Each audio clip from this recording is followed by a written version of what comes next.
Ciao ragazzi, come state? Welcome back to a new grammar lesson with me. The subject of today is imperativo.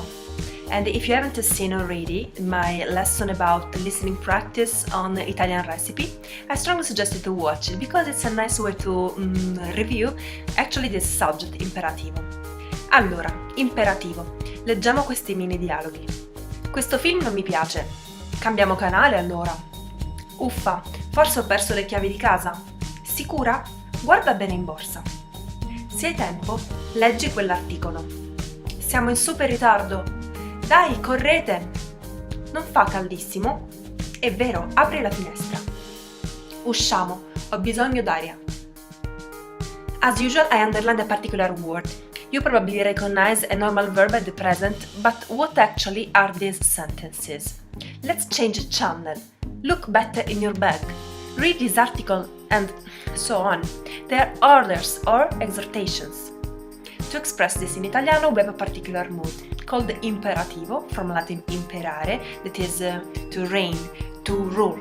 But although we call it this way, you don't have to think that we use it only with children or to forbid things or to be bossy. On contrary, imperativo is essential also to be polite. Think of the expression scusa or mi scusi. They are imperatives. Let's see the construction. You only have three forms: tu, noi, and voi. Because if you think about it, I cannot command or exhort myself or a third person, singular or plural. That is the reason why also in sentences like this, a subject is not to be found. Imperativo has to do with direct speeches, so me, you, and you plural or us in the meaning of exhortation, let's. As you see in the chart, it is usually the same as the present simple, except from the second singular person of the verbs in are, which ends in a. Okay? It is the only difference. But what about the negative form? Here things change a little bit, but still pretty easy.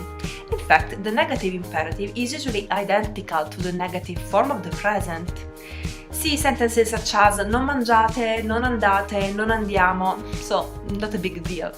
But this time the second singular person, always tu, is formed with infinitive, like in non andare, tu, or non dormire, always tu.